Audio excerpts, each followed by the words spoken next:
everyone, I'm Martin Grady, otherwise known as Tishney, and I'm here once again with Coach Dave Academy to bring you this week's Gran Turismo lap guides. This should hopefully help you improve your lap times. We're going to look at this in slow-mo, pick out some of the braking points and accelerating markers as well, and then we'll go into a fast lap just to explain the mindset as you actually do the lap in question. We'll have a look at some Delta data as well, just to see where I can improve on my laps, because I can certainly improve on all three of them. But first up, let's jump into Daily Race A, where we're at Monza in our Hyundai Genesis. So here we are on the start-finish straight of Monza. We're going to head towards turn number one. Now, critically in this time trial, you need to rev this car, okay? 7,500 revs is what you're aiming for as we head towards turn one. And there's no chicane, so that is in turn one. Curva Grande is turn number one. And we get to this moment here where I've hidden my head temporarily. This 50 board is your turn-in marker. Now, you need to make sure you turn in and clip the curb on the inside. Critically for this corner, you want to just lift off and let the car do its thing. If you hit the brakes, the car's going to get a bit of weight transfer, and you don't really want that. If you just lift off and let the car turn in, that's absolutely fine. Now, what you're going to see from me is that I'm actually going to be applying a little bit of throttle just to try and maintain a little bit of speed. However, you do not need to do this. You will start to do this as you improve on your lap times. Let's say as we come in now, I'm not really doing much here. Let the car do its own thing. Now, critically, I don't want to drop below 140 miles an hour. So when I get to that moment, I then just go full throttle and I should be able to get around this corner. Absolutely not a problem. I'm very wide here, but don't worry. I'm going to come back across now for the chicane, which is arguably our first braking corner. Okay, now what we're going to use is on the left-hand side. So we've got this greenery over the wall on the left-hand side. It's really obvious when you're racing as well. It's just after the 200 board. So as that hits the edge of your screen, you're going to hit the brakes, okay? And you're going to drop down to third gear. I want you to stay to the right-hand side as well for this one as long as possible. Very easy to turn in a bit too early on this particular corner. Now, you do have to think about track limits in terms of the chicane. Very easy to get a track limit penalty and ruin your lap straight away. So, literally, as you go on the brakes, you stay to the right as long as possible and then turn in. You just want to clip the sausage, really, as you go into this. It's a road car, so it's very much higher than a race car. The sausages shouldn't give you too much of an issue. There, notice how late I waited before I turned in. I accelerate a little bit here. I come off the throttle temporarily for the sausage, then go fully back on, straighten the steering up really fast because the car will want to oversteer, then I could continue on out of the chicane. Next up then, we're going to head towards Lesmo 1. Really easy brake marker for this one. I'll hide my head once again. The 50 board on the left-hand side. Now, what you want to do here is brake, drop down to third gear, and once again, let the car turn into the corner. You don't have to go crazy here in terms of must be on the brakes, must be on the throttle. It's all about controlling the car. So if you control the weight transfer, you're going to do well in terms of lap time. So that's what I'm going to do right now, okay? I'm going to hit the brakes, I'm going to drop to third gear, turn in, and let the car roll. Now, when I do this, I used to give you an accelerating marker in the middle of this corner, but it's not really needed for Lesmo 1. Notice there, I didn't really turn until I came off the brakes. It was a little bit on the brakes, but nothing crazy here. There, the escape road there, that is your accelerating marker if you want one. However, I did not use that at all on this qualifying lap that I was doing. We're going to head towards Lesmo 2 then. On the right side, we have basically a little bit of a gap in the trees, and then we go to these trees again. So you can use that tree on the right side as it hits the edge of your screen. Alternatively, I've highlighted the 50 board. Now, I was using this more this time in this Hyundai Genesis. Basically, it's a distance marker. So I'm not going to brake at it because that would be very late braking and arguably I'm probably not going to make the corner or have a very bad exit. If I brake just before I get to it, I can hit the brakes. I'll drop to third gear once again. I'll turn in. I'll clip the curb on the inside because it's a road car. The suspension can handle it. It's not as firm as a race car. And then I can accelerate through the corner. And that's what I'm doing right now here. Notice I let the car roll. I clip the curb. Then I'll start accelerating once I've gone over that curb. Now, I've just gone on the dark green stuff on the left-hand side. That's very slippy. And that actually cost me 1/10 of a second there on the exit. So make sure you don't go as wide as I did right there. We're going to continue towards Ascari now here at Monza. Now, for Ascari, I'm going to tell you to do something different that I've told you to do on the rest of the lap, okay? So we get to the 150 board. This is your brake marker as it hits the edge of your screen on that right-hand side. Now, in the rest of the lap, I've said rev the nuts out of this car, essentially. You know, be in third gear and just accelerate out the corner. This time, I want you to be in fourth gear. Now, critically, Ascari is a very long chicane. So you're going to go left, then right, then left. Now, when you go into this initially, you won't be in the power band, or you'll be very close to it, but not quite in it. What that means then is the car should turn fine. It's not going to accelerate, lift in the front end. It'll just carry on going through. So your understeer will disappear. So that's what we're going to do now, okay? Fourth gear. we're going to release the brakes and turn in. You may get a bit of oversteer here, so just be careful. In fourth gear, you'll get less oversteer than in third. I'm going to accelerate. I'm not in the power band, so it just turns nicely. When I get to these sausages, I'm just going to lift off a little bit and then go full throttle. And as I go into this left-hander, I'm going to cut quite a bit here, but not fully, and I continue on. Now, I do get a bit of oversteer on the exit there. That's just because of that weight shift. This car does have a bit of weight transfer, but we continue on out of there, and now we can head towards Parabolica. Fourth gear throughout Ascari is going to give you so much consistency compared to third gear, so I highly recommend you do it. It is quicker as well, in my opinion, so just do fourth gear through Ascari. We're going to go back to our old rule now as I hang my head once again. So we've got the 150 board once again on the left-hand side. So just after that disappears off the edge of your screen on the left-hand side, what you're going to do is you're going to hit the brakes. Now for this one, I want you to stay as far left as possible before you turn into the Parabolica. The idea here is, once again, you're just managing the weight of the car. You're going to be in third gear for this one. So back to our normal rule we've done for the rest of the lap. Now, we do have an accelerating marker in the middle of the Parabolica, and I will show you that when we get to it. But first off, let's hit the brakes then, and let's drop down towards third gear. So I'm staying to the left-hand side here. I'm then going to start to release the brakes, and then I start turning. Again, I'm controlling the weight of the car. It's critical for this one. Trail braking a little bit. Nothing major there. About 20% brake that I was doing there. Now we get to this lamppost. It's the second lamppost on the right, which sounds really weird. It sounds like I'm giving directions. But it's a really good accelerating mark, and I highly recommend you use this in any class of car at Monza. It's a really good accelerator marker. So when I get to this point here, what I'm going to do, I'm going to start accelerating. The Parabolica opens up. Okay, you can't really see it yet, but trust me on this, it opens up. And because we're using this accelerator marker, you should be able to get round the corner without running too wide every time. And that's what we're going to do right now. I'm in third gear. And critically for this one, because it's a qualifying lap, what I actually want to do is get back to the right-hand side of the circuit. Notice there, I'm not going to run wide here. I'm going to get back to the inside. I'm actually going to cut the inside of the circuit now. Shortest distance to the line. And that's going to give me my lap here, which is a 155.7. What we're going to do now, we're going to go into a fast lap, which means we're not going to stop at any point. We're just going to go through the mindset here. So we're going to continue towards the Curva Grande. Remember, the 50 board, we're turning in, lifting off, and just making sure we don't drop below 140 miles an hour. So let's do that now. That's what I'm thinking first of all when I get to this moment in time. Where's the 50 board? There it is. Turn in, lift off, and just bounce the car a little bit here. Don't drop below 140. Full throttle at that moment. Keep turning around the corner. Keep turning. Head over towards the right-hand side. The bush on the left-hand side. Where is it? There it is. Hit the brakes. Drop to third gear. Don't turn in too early. Keep to the right side. Then turn in. Cut it a little bit. Accelerate. Lift off for the sausage. Then continue on. Straighten up steering very quickly. Now accelerate towards the 50 board. The 50 board is our brake marker. Fourth gear. We're going to drop down to third gear now. Just control the car a little bit. Let it roll. And then accelerate. Continue on out of here. Once again, use the 50 or the tree on the right-hand side. Entirely your choice. Before the 50, of course, hit third gear. Release the brakes. Turn in. Clip the curb. Then accelerate out. Don't run too wide like I did there. I'm on the dark green stuff. It's going to make the wheel slip on that left-hand side. Continue towards Ascari then now.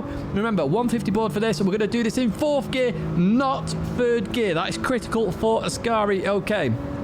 There's the 300 board. There's the 200. There's 150. Hit the brakes. Fourth gear. Release brakes as you start to turn. Let the car roll. Accelerate now. As we get towards sausages, lift off a little bit. Come off them. Accelerate to the left-hand side. Foot to the floor. And we continue out. We're now in the power band. We can accelerate towards the Parabolica. For the Parabolica, remember, we're looking for the 150 board on the left-hand side. You've got time to think between these corners. It's really good. So where is the 150 board? There it is. We're going to hit the brakes. We're going to drop to third gear, then turn into the corner. Let it roll a little bit. Second lamppost on the right. There it is. Start accelerated. Keep towards the right-hand side now. Head towards the line. And once again, that is a 155.7. Now, could I improve anywhere? Well, let's find out. Let's jump into Delta and let's have a look where my weaknesses are at Monza. So I'm here now in the Delta app, and I've loaded Sutsu's lap as a bit of comparison. Now, just to give you an idea, Sutsu's gone half a second quicker than me in this time trial. So, arguably, there is some big gains to be made on my lap. Now, I don't normally show these big gains, because normally I'm trying to get the best of the best lap. But in this situation, it's really nice to look at. So, let's go through the lap here at Monza, racing Sutsu. So, we're going to continue towards turn number 1, the Curva Grande. As we get there, we're about the same speed, so we're not losing any time here. We go into this corner. And as we go through this, we are a tiny bit quicker. Notice that we're 0.05, 0.03, roughly around there. Leave the corner, 0.02. So that's 140 miles an hour is critical. And that is because Sutsu's obviously ran a little bit wide here. I'm going 3 miles an hour at 1 point quicker than Sutsu. However, That is my only strength in this lap compared to Suzu's, I'm guessing, because we are half a second down, remember. So we're going to head in towards the braking zone here. Who brakes first? I brake first then. So I'm braking a little bit earlier than Suzu. So as we go into here, we're 3 tenths down, and on the exit, we're essentially 3 tenths down. So I have some time to gain here. Critically, Suzu's carrying more speed throughout the entirety of the corner. And that actually came, I said I was worried about track limits. And critically, that is where the time can be gained. Because if you take more risk, you're going to get more reward. And Suzu's taken maximum risk there and got the reward of 3 tenths of a second, essentially. Through Lesmo 1 we go then. And we do lose a little bit of time in Lesmo 1 here. Now, let's have a look at this one. So as we get to the middle of the corner, yeah, Suzu's just carrying that tiny bit more speed. On the exit, though, I'm carrying a bit more then. So, I only lose a tiny bit, but it's interesting to know I lost a little bit there. Go into Lesmo 2. We get on the exit. Again, we lost a tiny bit. Nothing crazy there. Suzu's just carrying more speed here. Fantastic lap by Suzu. But remember on the lap guide, I said about the exit. So the exit, I clipped the dark green on the left-hand side. So currently, we are, if we go to this point here, we're even on pace before we get to the curb, okay? As we leave that now, we're 2 miles an hour difference. So you can see the slip there that's happened, and that has costed me a lot of time. And you can see there, it was 0.36, and that goes all the way up to half a second. That one mistake on the exit with the car just slipping a little bit on the left-hand side. Critical, I don't go on that dark green stuff, and critical, you don't go on the dark green stuff either. Right, we get towards the Ascari then, half a second as we go through here. Nothing really lost there, about even. We get towards the Parabolica, so 0.55, and it's the same on the exit. So we don't really lose any time there. Different lines here, though, you may notice. So remember, I have that accelerated marker in here, where we have the second lamppost on the right, so that's there. Suzu's doing the same, but Suzu manages to actually get on the inside a little bit quicker. It doesn't cost me any time, it costs Suzu any time. Just a different line there that worked out very well indeed. I'm carrying a bit more speed, but I've taken a wider line. So, you know, swings and roundabouts and all that. Critically, though, from this lap that we can see Delta, and Delta's great for this. We saw that on Lesmo 2. We lost time because of the exit, and I did call that out in the lap guide. But we also lost time in the chicane. So there are 2 places, for me, I should focus on to improve my lap time. That's it for Daily Race A. Let's jump to Daily Race B then, where we're at Interlagos and we're in Group 4 machinery on racing medium tyres. Here we are at Interlagos, down the start-finish straight, and you can see I'm in the GT by Citroen Group 4 car, and I've also got +5 brake balance that you can see in the right-hand side.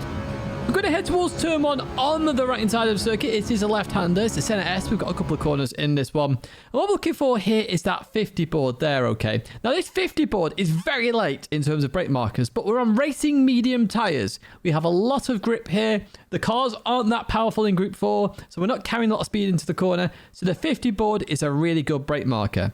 Now, what I want you to do is just to point towards the corner a little bit here at Interlagos. The corner does drop down, but I want you to oversaw the car a little bit. I want you to really mount the curb on the left-hand side here in this GT by Citroen race car. What do I do now? So I'm pointing a little bit towards the corner. I'm going to start to release the brakes, and that's going to allow me to turn that bit more. I'm all over the curb on the left-hand side. That really opens up the right-hander now. So I accelerate towards it. I'm going to lift off a tiny bit as I approach this.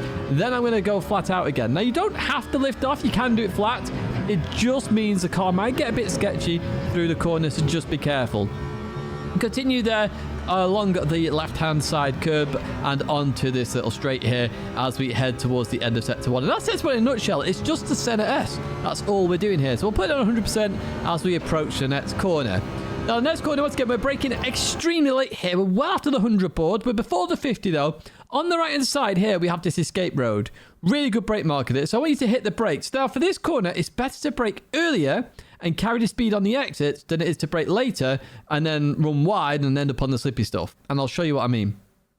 First of all, though, this is your brake marker. You're going to drop down the gears. You're going to release the brake, turn in. I want you to mount the curb on the inside. You'll be in 3rd gear, and then I want you to just plant your foot. Plant your foot and off you go. It is about aggression in Group 4, okay? So, 4th gear, 3rd gear, we're going to start to release the brakes. We go in. Look how much of the curb we mount. Instantly, we're going to start accelerating now. Do not go too wide here. If you end up on the dark green stuff there, you are going to end up with a very slippy race car and also lose a lot of time. So we continue on through here then, and we're going to head up to arguably the complex section here at Interlagos. So we head towards the left-hand side then. And what we're looking for here is actually the marshal box right about there.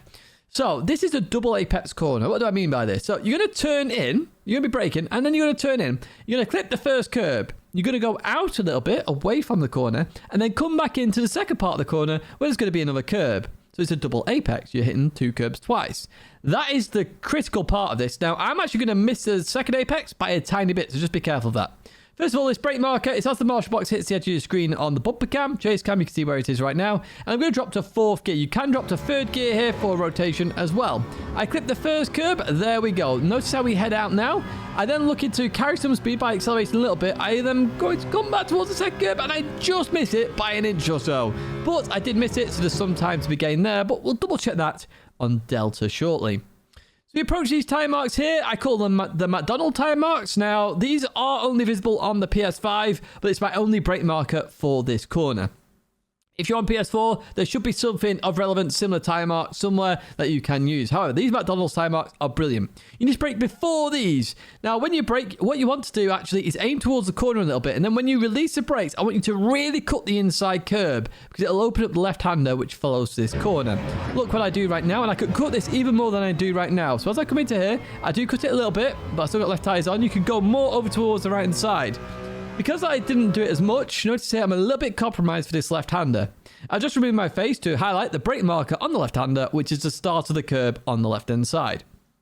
Now for this corner, I want you to maintain a tight line against this curb on the inside, okay? Because it's all about the exit here at this moment in time. You're just letting the car do its own thing as you go through this corner.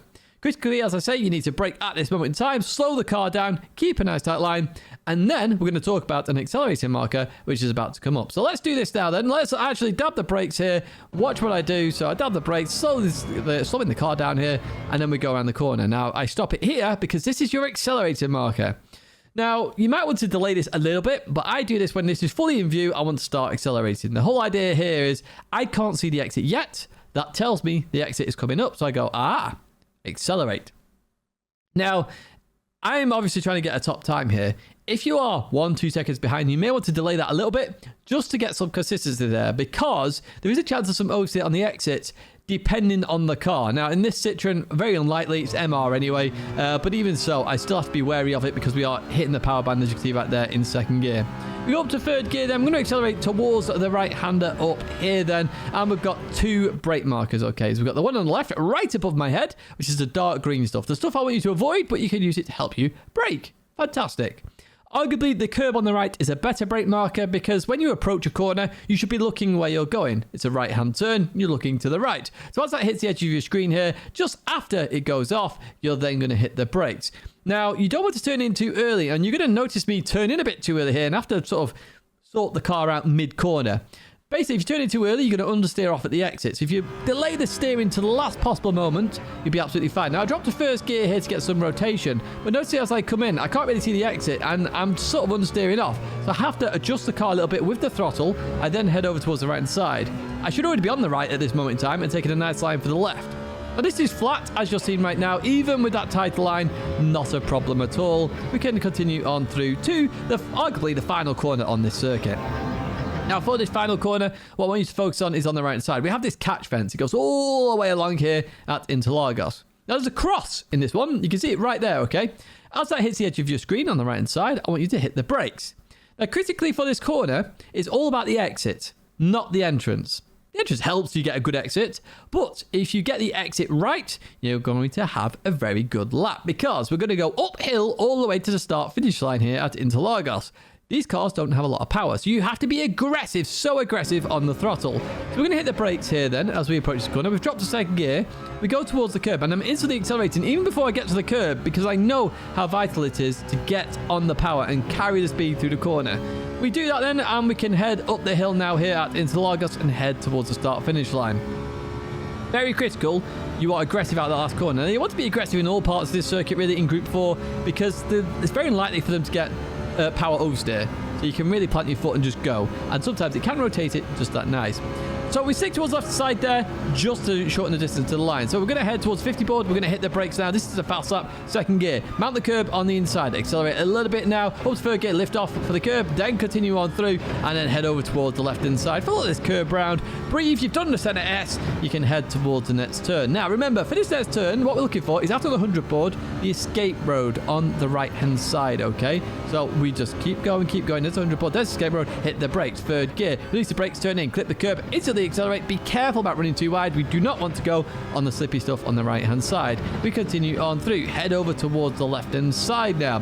So we're looking for the marshal box for the double right-hander. Fourth gear for this corner. You can drop to third if you want to. Clip the curb. Accelerate a little bit. Head out. Come back towards the second gear. Hopefully you hit it. I don't this time. Look for the McDonald's time marks. Hit the brakes. Drop down to second gear. Release the brakes. Turn in. Cut the corner more than I do there. Accelerate. Start the curb on the left side. Hit the brakes. Let the car roll through here a little bit. See the green on the left-hand side appear on the screen. Accelerate through the corner. Look towards the right. Where's the start of the curb? There it is. We can hit the brakes now. Drop to first gear. Get the car turned in. Don't turn in too early like I do there. Continue on through. Flat out through this left-hander. Another problem in most Group 4 cars. And we're going to head towards the final corner. Remember, looking for the cross on the right-hand side. Where is it? There it is. We can hit the brakes. Drop to second gear. Clip the curb. Accelerate through this corner as quick as you can on the throttle.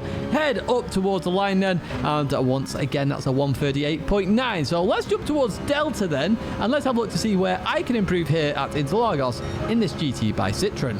Right, so I'm here in Delta then, and I've loaded Suzu's lap once again, which is 3/10 quicker than mine. So there is somewhere on this lap I'm losing a lot of time. Now, I did say in the lap guide that potentially the top of the hill, the final right-hander, that's where I've probably lost time, to be honest with you. But is there anywhere else? Do I have any weaknesses anywhere else? Well, we're going to find out. So we're going to go through towards the center S then. As we go into here, we're going to go through there. And I've lost a little bit of time through there. Where did I lose it? Is the critical... okay. So I basically, I'm looking at both throttle markers. And remember where I said you don't have to lift, you can do it flat? Suzu does it flat, and that is critical there. So Suzu then gets a better run through there. Something for me to work on, not something that I would recommend most people to do, because that's sort of top of the times, but certainly a place where I can improve here. Going to head towards the left-hander then, so half a tenth into here. Half a tenth on the exit, no worries whatsoever there. We're going to head towards the double right-hander, going into here, just under a tenth of a second down. Going to here, oh, we're down in the middle of the corner, so Suzu must be carrying a lot of speed into this. Yes, 2 miles an hour difference to me as we go through the corner, but on the exit, we're the same. So it just showed you a fast entrance there. Isn't necessarily needed because it's all about the exit. Again, the double apex. We did miss the apex there, so I reckon we would have actually gained time if we'd have actually hit that properly. So we still have a lot of time to find here. So we're going to go towards the first right-hander here as we go through there. Oh, okay. So we've lost nearly a tenth on this corner here. Now, this is the one where I said you need to cut the inside, quite a bit, even more than I did. So I reckon if I'd have cut that a little bit more, I would have actually benefited there from time. And that has actually cost me a little bit of time. We go towards the left-hander then. So 1.5 tenths down right now. And on the exit, 1.5 tenths down. No weakness there whatsoever. So we're going to come up here. Now, this is the corner I anticipate that I've lost a lot of time here on. Remember, I said I turned in a little bit too early. So as we come into this corner, 1.5 tenths down on the exit. Oh, yes, we've lost 1.5 tenths. So, yeah, this is literally the corner. If we have a look at detail here, you can just see the yellow line is more towards the left, which is what I said. I turned in a little bit too early here. Really much too early. So at the moment, we're the same speed in the middle of the corner, but on the exit, because I've had to adjust accordingly, 3 miles an hour quicker on the exit and just carrying so much more speed. And you can see there the yellow line. I'm having to take a tight line for the left-hander. So Suzu's just got more speed, can take this corner far better and just benefits from that. So critically, I need to just get this corner right up here. Right there. For the final corner then, we're 3 tenths down as we go through here. Actually, I'm quicker there. That's interesting. I am actually quicker through this corner. Again, this is all about getting on the throttle very early. So I'm 1.2 miles an hour up there. And by the exit, we're even. And I'm tiny bit ahead. Only tiny bit, but it's enough there to bring it just under 3 tenths of a second as we head to the line. So critically there in Delta, what we discovered is that I was right with the top of the hill here, the right-hander. This is where I lose a lot of time. And also as well, where I actually lose time here in terms of the cut. And on the center S, where I said about doing it flat. I said you more than likely can do it flat, and it's probably worthwhile doing. My lift there, where I go to 64%, back to 100. Suzu doesn't do that. Suzu benefits with a better lap time. Again, Delta's showing me the critical information that I need to improve on my lap. But that's it done here for Interlagos and Group 4. What we are going to do now is jump to Trial Mountain, where we're in Group 3 and we're on Racing Star tyres, so we have all the grip in the world. Here we are then at Trial Mountain, and I'm in the BMW M6 GT3 Endurance model. I'm also using +5 brake balance for those wondering about my brake balance as well. We're going to head towards Turn 1 then on the right-hand side of the circuit, of course, here, because it's a left-hander for Turn 1. Now, I've highlighted the gazebo on the left-hand side. What you're going to do here is you're going to turn in after that gazebo has left at the left-hand side of your screen. Now, actually, all you're going to do here is lift as well. Now, critically for this corner, you want to lift a lot more than you realise. Now, I discovered this today when I was really trying to get the lap sorted, is that the first corner, not really essential in terms of speed, but it's essential to get the line right for the second corner, which will then get you right for the third corner. So watch what I do here. I'm going to lift off. I'll let the car turn in. I'm going to apply the throttle a little bit here, but then I'm going to turn very quickly towards the right-hand side. My left tyre stay on the blue and white curbing. Now I've got a fantastic line for the left-hander. I just turn into this. I carry a lot more speed through there, and that way I can maximise that whole sector by getting the line right. It's critical you get the racing line right there, rather than necessarily trying to carry as much speed as possible. Once you get the line, the speed then follows. We come towards the tunnel left-hander here, and on the right-hand side here, we've got the yellow into Armco in terms of barrier. This is your brake marker. Seems quite early as a brake marker, but I want you to hit the brakes, then trail brake the last little bit to really get the car turned in. Now, you're actually going to turn in a bit later than you expect here, but you just want to keep the nice turn here, and then when you get towards the inside of the tunnel, where the concrete patch is, you're then going to accelerate out of there, okay? So, hard on the brakes right now, drop to second gear. Notice how we trail brake, just trying to get the car slowed. We clip the inside concrete, and we instantly start to accelerate. I'm going to go up to third gear, straighten up the steering a little bit here on the crest of the hill to avoid any oversteer. Kind of critical lax if you're overturning the car with the crest of the hill, it will just spin out. We get to the right-hander here, sharp right-hander. You've got to be careful on the inside, which I'll talk about in a second. The brake marker on the left is the first big rock. Now for this corner, you can do it in 2 gears, first or second gear. First gear will slow the car a bit more, give you a bit more rotation. But as I say, it will slow the car a bit more, so therefore you're losing a bit of speed. Second gear, you'll have a bit of understeer, but you're carrying a bit more speed, so arguably you're going to go a bit quicker. Your choice in this situation. Now on the inside of this corner, there's an invisible wall, so actually you can't cut it as much as you think here, so just be careful. Make sure you just clip the curb and don't go too far on the inside. We're in second gear then on the exit. Just be careful of power oversteer. That can happen in the BMW M6 GT3 car, but we get to the end of sector 1. We head over towards the left-hand side now, and on that left-hand side, where I've just made my head disappear out the blue, is the end of the curb. What we need to do here is just dab the brakes and turn it in. Once again, you've got a choice of gears here, second or third gear. Third gear arguably is quicker. Once again, you're just going to carry a bit more speed. Second gear will give you the rotation. Now, track position here for the left-hander is critical because we're coming up to the back straight, and you have to get the back straight corner right. So I'd argue going to second gear will just give you better track position for the left-hander. So try second. If you're struggling, go to third. It's entirely your choice, but you may suffer some power oversteer. I short shift to third gear just to carry a bit of speed there. We head over towards the right side. Notice that we didn't go over the yellow lines. That's critical. We stayed on the right-hand side of the circuit. Now we've got these 3 signs. We've got the yellow sign, we've got the electric box, we've got the warning sign, and the start of the tunnel here. I'm going to hit the brakes at this point, okay? And I'm going to turn in towards the apex of the next corner. The tighter you take this corner, the better your line onto the back straight will be and the more speed you will carry. There's tons of grip on the inside of this corner. If you remotely go wide here, there's no grip, you'll understeer off. So you have to get this right, okay? Turn in early and just make sure you keep it nice and tight. So we're going to dab the brakes now. Let's see how we turn in. Try to get as tight as close. Look how close we are there. We're on the dirt at this moment in time. Foot to the floor now, and we're going to continue on through. Just making sure we don't clip the tunnel on the outside there. Okay, now relax a little bit here. Trial Mountain, long straight here as we go up here. Maximise the revs in this BMW M6. Absolutely fine, not a problem. And if you want a bit of a time reference point, the start of the tunnel there, I always check to make sure that I'm not in the 51s. Change it for what time you're currently doing. So we're going to slow it down here then as we head towards the banked corner here at Trial Mountain. And there are 2 brake markers I want to point out here. We have the yellow sign that says it's left-hander. Woohoo! We know where we're going now. And then we've also got the tree up ahead, just after the grass. So you want to brake in between these. Okay, the later you brake, obviously the closer to the tree, Arguably, the more deep you're going to go into this corner, but you may be able to make it work. It's entirely your choice. I try and do it in the middle here, just before the tree, and then I'm going to hit the brakes. Now, I want to do a later turn-in because I want to try and maximize the speed on the exit. I'm on the racing soft tire. I should have the grip on the exit just to be able to go clean on through, okay? And that's what I'm going to try here. So I'm going to drop down to second gear. Notice there, we're staying out wide a little bit longer. We then bring it in here. I'm just tapping the brakes to get the car turned in. Now, I'm stopping it here. I don't have to hide my head here because the rock is bigger than my head above me there. This is your accelerating marker here at Trail Mountain. So when that rock disappears off your screen, start to accelerate. You can't see the exit yet, but the corner being banked, you going through on the inside here, you should be able to make the exit absolutely fine. If you start to understeer a little bit, just lift off a tiny bit. Don't go crazy. Just lift off a tiny bit and you'll be fine. If you overturn the car, though, you may suffer some power oversteer, so you do have to be careful. Okay, so you do need to straighten up the steering on the exit as well. Hopefully the banking will help you there. We continue on through here. Look at this. I'm using all the circuits and then some. We're going to head over towards the left-hand side, but I want to sort of stay in the middle of the circuit, not fully left here.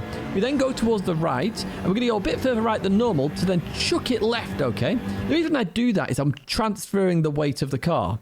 Now, we get to this point here. It's just before the crest of the hill, just before that dead tree there. We're hitting the brakes. Now, because I've gone from right to left, a bit like a Scandinavian flick, the weight is shifting in the car. So when I go right again, the car should just instantly flick right. That's what I intended, but what you're going to see here is I'm going to run slightly wide, and that is an issue here, and I'm going to lose a 1/10.5 here in terms of time, and we will double check that on Delta, of course.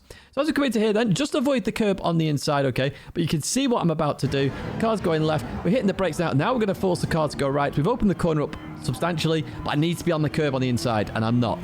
We're in second gear. We're going to continue on through. We're going to head over towards the right-hand side now, going over the crest of the hill, and we're going to go into a dip. Critically, in the middle of this dip is where your braking zone is. So the car's going to, mess about a little bit here. So you do have to be careful. Brake in a straight line for this one. Now, the second rock on the left. So we just passed one big rock. We're coming to the second one there. That is your brake marker for this left-hander. This is a very, very, very late apex corner, okay? You are only hitting the inside curb at the very end of the turn. And critically, you do that to avoid power oversteer on the exit. If you turn in too early here, you're going to understeer off into the grass or try and overturn the car and just spin around. So, watch what I'm going to do now. So, I've dropped second gear, stay towards the right. Notice I was braking in a straight line until I've gone through the bump. We then lift off the brakes. We get towards the curb at the end of the corner. And then we can accelerate through. We can straighten up really quickly. No power oversteer. No real dramatics. We just accelerate out there. Absolutely fine. We're going to head towards the final corner then, which is a chicane, a very sharp chicane. Now, on the left-hand side, take note now of the advertisements there. Then a blank advertisement and then another blank concrete bollard. This is your brake marker, okay, for the final corner. Now, if you're struggling with the brakes a little bit, brake a bit before it, okay, before it hits the edge of your screen. You can see I'm just doing that myself here. But brake even earlier than this if you are struggling. I've been last of the late brakers. Now, what I'm actually going to do is I'm actually going to point towards the corner a little bit. Now, the first part of the chicane is not vital in terms of speed, but it's vital in terms of lines. Trail Mountain is all about lines, okay? So what I'm going to do, I'm going to overslow the car as I get to the first part to make sure I'm as far left as possible for the second part. Look at this then. So hard on the brakes. I'm going to start to release the brakes now to get the car to turn left. Notice how slow I'm doing this. Head over towards the left-hand side. I'm accelerating a little bit. I'm going to turn towards the right now. I go to second gear. I lift off to let the car turn. I bounce the car through the little dip there on the inside. There is a dip there that can force some oversteer. I get very close to the barrier, and then I will stay to the left-hand side as we head towards the line because that is the shortest distance to the line. This should maximize my lap time in terms of time, and that is a 48.911. Let's go to a fast lap then. So we're going to head towards turn number 1 here. After the gazebos, turn in, lift off, accelerate, turn very quickly towards the right hand side. Make sure as far right as possible for the left, turn in, nice and easy, continue on through. End of the yellow barrier on the right hand side. We're going to hit the brakes, trail brake the last little bit here, all the way to the inside, hit the concrete, off you go, full throttle, straight up the steering on the crest of the hill, over towards the left hand side. First big rock on the left, hit the brakes, first gear, short shift to second on exit, continue on through. We're going to head over towards left hand side, end of the curb, dab the brakes, chuck it in, choose your gear wisely as we go through here. Head over towards the right hand side, start of the tunnel. We're going to hit the brakes, turn left, get as tight as possible to the inside here. There we go, happy days, clean on through into the back straight then. So we'll fast forward this a little bit. Remember, looking for the yellow and the tree then. Okay, the yellow sign, there's the yellow sign, there's the gap, there's the tree, hit the brakes, second gear, turn in, big rock is our accelerating marker. We're past it now, we can go for it. Continue on through, straighten up the steering, head over towards the left hand side, not fully though, over towards the right, looking for the dead tree then, head over towards the left, hit the brakes, release the brakes now, turn in, make sure you get on the curb, I just missed it a little bit there. I'll say 10th and a half. Definitely they'll say as we head down the hill. Big rock. Second one on the left-hand side. There it is. Hit the brakes. Hit him. Very late apex at the car. Roll. Clip the curb. Continue on through. We're going to head now towards the chicane. We're looking at the advertisements on the concrete bollards. Okay. There's the red advertisement. There's the advertisement. Hit the brakes. First gear. Oversaw the car. Turn left. Get it as far left as possible. Up to second gear through here. Lift off a little bit. Control the car. Once you're past the dip, accelerate through. Head towards the line on the left hand side, and that is a lap here at Trial Mountain. Once again, that's a 148.9. Let's jump into Delta then, and let's see where I can improve that a little bit more to get that lap a little bit lower. But once again, I've chosen Suzu's lap here in Delta, but this time it's a slightly different car. In terms of the name anyway, because it's the BMW Sprint model versus the Endurance model. Most people ask me what are the differences. Literally the tiniest difference. I felt, and it could be placebo and there might be no difference, but I felt when I've tested these cars thoroughly in the past that the Sprint model just could turn a little bit more, but it was then a bit more squirrely on the exits, where the Endurance model felt more stable. Why that would be, I don't know. Maybe it's to do with the fuel tanks, etc. No idea. But even so, I did feel a slight difference there. However, in terms of speed, when I did the test, they were pretty much identical in terms of lap times because the weight and the power is the same. So arguably, they should be the same. But we're going to go into Delta then here at Trial Mountain. Now, Suzu's gone 3 tenths quicker than me, so we should be able to find 3 tenths here. And these cars both can do the same lap time. So let's head towards turn number 1 very quickly into Delta. Now, as we go through there, a tiny bit of time loss, nothing major. No, it's do you know what? There's actually no time loss there. We do that nearly identical as we go through there. Yeah, no issues there whatsoever. In fact, I get the left done a little bit better. Suzu's a bit quicker earlier on in that. But nothing major here as we go into the tunnel. So, as we go through the tunnel, any differences there? Yes, significant difference there as we go through the tunnel. Suzu's actually got more on the inside. Where I said touching the concrete, sort of the slabs on the inside there, it's a bit like a curb essentially. Suzu's actually gone a bit tighter there and managed to actually do that a little bit better than me and actually carried the speed through there as well. Significant speed difference there between me and Suzu, so that is somewhere where I need to improve, as can be seen right here. So that is a good indication of what I need to improve there. So we're going to head towards the right-hander now. This is the one with the invisible wall on the inside, and we do lose actually no, we don't lose any time there, so I'm happy with that. Let's go towards the fast right then before the back straight. We do lose time there, and as we go into the back straight, we have to look at that as a whole section, and we do lose some significant time here. So let's just have a look at this a bit more in detail. So as we go into here, Suzu's carrying just that bit more speed. Suzu's gone on throttle a bit earlier. Critically, I'd be interested to know gears here for Suzu. So Suzu has... Oh, we're both in second. We both go up to third. Okay, it is literally just a speed difference. So it's somewhere where I need to improve. I need to carry that bit more speed. And then as we head towards the left, we don't really lose time there. So we get the left done right. It's just literally that right here that I need to improve on. So 2 corners there we've identified. There's still a 10th to find in this lap. Excuse me. As we continue to go on through here, let's see what else we can find. So we're going to head towards the banky boy then, the left-hander up here. We don't really lose much time there. I expect to lose some time here because I know when I was doing the laps as well, I lost a 10th and a half in towards this lap. So look at that as 2.5 tenths as we go through here. And there we have it. So I lose a 10th here, but I reckon Suzu must lose some time there as well because I lost a 10th and a half on that one. And critically, what I want you to focus on there is the yellow line. Notice how much more on the inside the yellow line is on that curb that I talked about. So critically, we can see that in Delta. I know that as well. That is somewhere where I need to improve. Now, arguably, there can't be much more left in this lap where we are different then because the lap time is 3 tenths different. In fact, I get a better run on the exit. Now, I talked about this in the lap guide as well, so very critical that we focus on this bit as well. Notice that I'm further left than Suzu here, and that gives me a better run out of the corner because it's not all about this corner here. It's not about carrying the speed here because Suzu's carrying far more speed. It's about the next corner, the right onto the straight. So we're arguably 3.5 tenths down there, but as we come onto here, we gain 0.5 tenth. Very critical because I'm further left. So make sure you do that here. So critical things I take away from this on the Delta app, okay, is that the tunnel I need to improve on. I lose a 10th there. So that is because I'm not on the inside enough. Notice this is all to do with lines and make sure I'm on the inside there. We get to the fast right-hander here. I just need to carry a bit more speed. That's all that is. That's just me needing to improve there. We go all the way through here. No real issues there. A little bit of speed on the banks, but I'm not worried there. And then it's this one here. But I knew about this corner where I literally need to take more of the inside curb. And Again, for Suzu's lap here, we can also say, if Suzu watches this, as we go into here then, Suzu just needs to go more left here at the chicane and then carry the speed on the exit to actually benefit from that as well. So I've been Martin Grady, otherwise known as Tishney, here with Coach Dave Academy once again. So if you have enjoyed this video, as always, give it a like, subscribe to the channel, stay in touch with all these detailed lap guides that we do here. And if you've got any comments, do let us know in the comment section as well. As I said, I've been Martin Grady and Tishney. I hope you have enjoyed this, and I hope to see you in more lap guides coming soon on the channel here with Coach Dave.